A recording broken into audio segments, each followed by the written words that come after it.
Hello everybody and happy Onam to all of you. Now, clearly you can see that I'm a person from Kerala, a woman from Kerala to be precise. And so on this auspicious occasion, I thought we could discuss the question of identity. Who am I really? And who are you really? Hello, I'm Sandhya and welcome to Dynamic Living.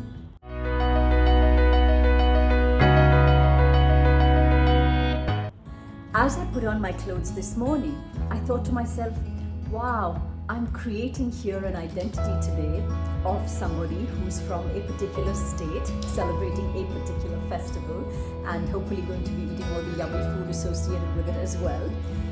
But it also made me think about how we create our identities and how permanent these are, and if these are just constructs. If you stop to just examine your identity a little bit, what are the different ones that we wear? We definitely all wear more than one, right? We are somebody's daughter, someone else's granddaughter, a partner to somebody else, perhaps a parent, a friend.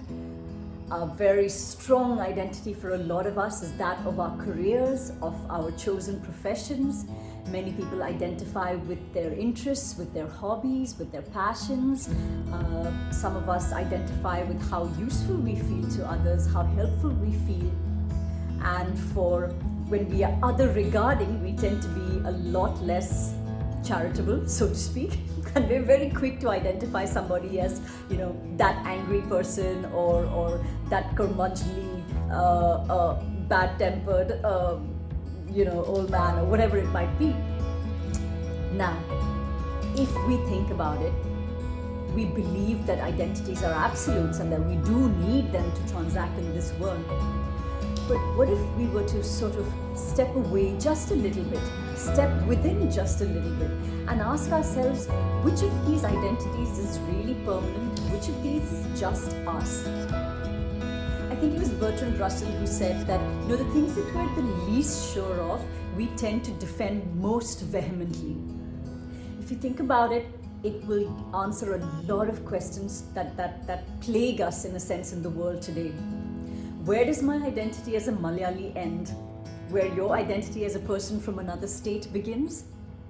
Where does my identity as a woman end? Where your identity as a person of another gender begins?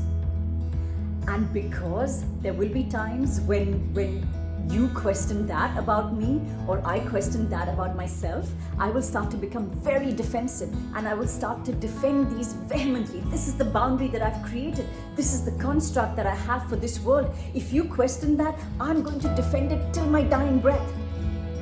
And how far are we going to take this fallacy, this construct? How we defend our positions in our careers, how we defend our reputation that we believe we have constructed, how we defend our identities of religion, of caste, and yes, even of gender. Science now tells us that all of these are simply constructs, or at least a lot less black or white as we imagine them to be. What if we were to just wear these identities lightly, like cloaks, if we must, to transact in this world, but also simply as a game, just for people to help be less uncomfortable around us maybe, but not really for us to find our place in this world. Imagine the kind of freedom we would have if we were to simply fling off all of these identities and just feel what would remain. It would be complete freedom. It could potentially be complete power and complete happiness.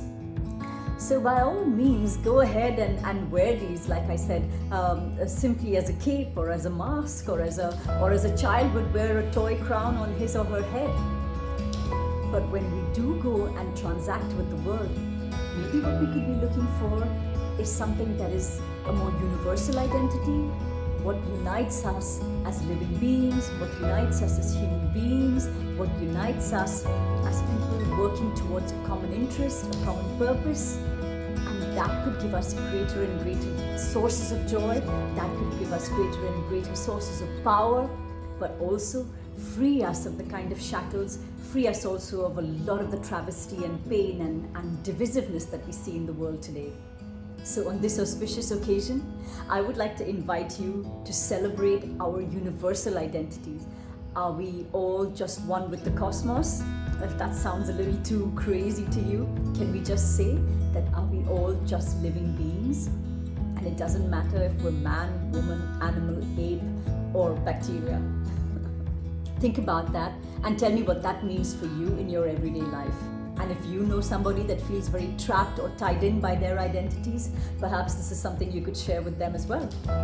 Until then, thank you for watching and do subscribe. Have a great day all.